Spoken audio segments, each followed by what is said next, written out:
ফজরের নামাজের পরে একটি দোয়া 7 বার পড়ুন, আপনাকে আল্লাহ পাক রব্বুল আলামিন সম্পদ বৃদ্ধি করে দিবেন। এটা নবীজি সাল্লাল্লাহু আলাইহি সাল্লাম আমাদেরকে শিক্ষা দিয়েছেন।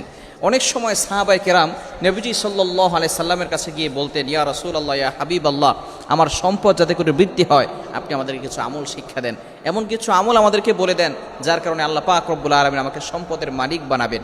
সম্পদের দরকার আছে, আপনি নেক কাজ করবেন, ভালো কাজ করবেন, এতে কিন্তু সম্পদের দরকার আছে। ডোনেশন করবেন, আপনি একটি ইসলামী প্রতিষ্ঠান আছে সেখানে আপনি ডোনেশন করবেন, ডোনেট করবেন। আপনার কাছে যদি টাকাই না থাকে আপনি কিভাবে ডোনেট করবেন? এজন্য সম্পদ থাকা এটা খারাপ লক্ষণ নয়। ওসমান রাদিয়াল্লাহু তাআলা আনহুর সম্পদ ছিল, তিনি ইসলামের জন্য ব্যয় করেছেন, তিনি ইসলামের জন্য বিলীন করে দিয়েছেন। এজন্য সম্পদ থাকাটা খারাপ লক্ষণ নয়। আপনি নামাজ পড়বেন, নামাজ পড়ার জন্য সতর টাকার জন্য কাপড় লাগবে, সেই কাপড় কিন্তু টাকার দরকার আছে না নাই? আপনি হজ করবেন, হজে যাওয়ার জন্য টাকার দরকার আছে না নাই? সুতরাং টাকার দরকার আছে, তবে টাকাই সব কিছুর মূল লক্ষ্য যাতে করে না হয়। আপনাকে মনে রাখতে হবে জীবন চলার পথে কিছু টাকা দরকার, এই জন্য আমি দুনিয়ার কাজ করব। আপনাকে এই সম্পদ বৃদ্ধি করার জন্য আপনাকে কারো কাছে কিছু চাইতে হবে না। নবীজি সাল্লাল্লাহু আলাইহি সাল্লামের শিখানো একটি আমল যদি আপনি ফজরের নামাজের পরে পড়তে পারেন।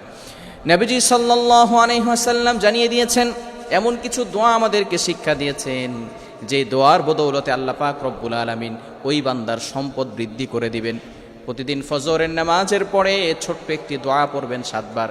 বিসমিল্লাহি আলা দীনি ওয়া নাফসি ওয়া ওয়ালাদি ওয়া আহলি ওয়া মালি। দোয়াটি আবার বলছি, বিসমিল্লাহি আলা দীনি ওয়া নাফসি ওয়া ওয়ালাদি ওয়া আহলি ওয়া মালি। এটাকে শুধু আল্লাহ পাক রব্বুল আলামিন সম্পদ দিবেন বিষয়টা এমন নয়, আল্লাহ পাক রব্বুল আলামিন আপনাকে হালাল পরিবার দান করবেন, আল্লাহ পাক রব্বুল আলামিন আপনার জীবনে বরকত দিয়ে দিবেন। চমৎকার একটি দোয়া ফজরের নামাজের পরে পড়তে হবে এবং মাগরিবের নামাজের পরেও পড়বেন।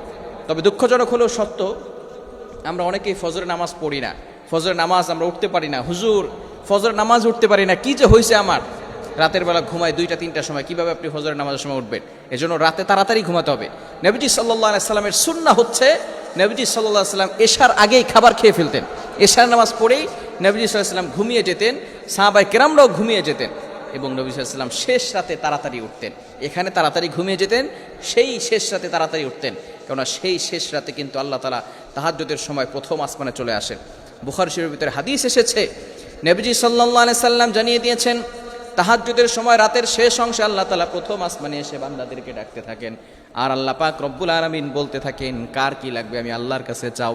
অভাবের ভিতরে আছো, তোমার সংসারে শান্তি নাই, স্বামী কথা শোনে না, স্ত্রী কথা শোনে না, সন্তানরা কথা শোনে না, আমি আল্লাহর কাছে চাও, আমি আল্লাহ তাআলা সুখ শান্তির ব্যবস্থা করে দিব।